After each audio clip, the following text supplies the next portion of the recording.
In his exclusive investigation earlier this month, David found a top sewage and water board official using his gas fitter's license to let unlicensed contractors do potentially dangerous work on natural gas lines. And now David finds Arnold's gas permits were suddenly altered in a city database in just the last few weeks. That could be criminal, and it's affecting dozens of home construction projects. On November 4th, we exposed a web of self-dealing by plumbers, gas line and plumbing inspectors, and the head of the Sewerage and Water Board's plumbing department, Jay Arnold. Our story forced immediate action. The FBI raided Arnold's plumbing department on the morning of November 5th, seizing all open plumbing permits in the city. The state licensing board for contractors opened an investigation into Arnold. The Sewerage and Water Board suspended Arnold and one of his inspectors pending an internal investigation of our findings. And the city's Safety and Permits Department took action too, to stop Arnold from getting any more contracts to install or fix private gas lines in the city.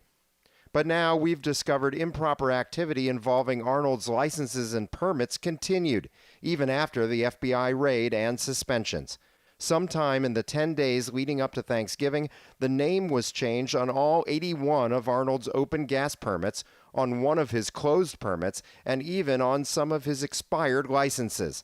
After we alerted the city this week, a mayor's spokesman confirmed it was done improperly using Arnold's online permitting login. We traced the files on the city's one-stop website and discovered Arnold's licenses and gas permits had been put under the name of Bill Hohensee of Mudbug Plumbing and Repair. The city confirmed that Hohensee, shown here in an interview about frozen pipes this past February, does not have an active gas fitter's license in the city and is not allowed to take over Arnold's licenses and permits. A city spokesman said the changes to the city's database did not alter the official documents, which still show that Arnold paid for and received the permits. But the changes could be considered a crime, according to Raphael Goyeneche of the Metropolitan Crime Commission. This is an evolving investigation, but if he played any role in either concealing or altering records involved in this investigation, it could prove problematic for him. Arnold often signed contracts for gas line work under Mudbug's letterhead. And we found that in at least one of those cases, the property owners are now having problems getting the work on their new home inspected and completed because of Arnold. And this new attempt to alter the name on the gas permit didn't help. The owners of this new home asked us not to name them, but told us that they heard about the FBI raid and their contractor instructed them to file paperwork with the city to fire Arnold from the job. The homeowners said when they filed the paperwork at City Hall, the city told them that Arnold didn't even have the permit, Hohensee did.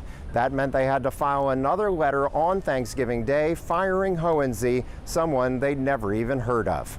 City records show there are now at least 80 other property owners likely stuck in the same boat, unsure when their construction work will be done because of efforts to scrub Arnold's name from the city's database. David Hammer, Eyewitness News. Well, David called Arnold, Hohensee, and Mudbug owner Danny Bollner today. None of them responded to his request for comment. Sewage and Water Board Executive Director Ghassan Korban said that his agency has changed policies and blocked the suspended employees from accessing the records in the plumbing department.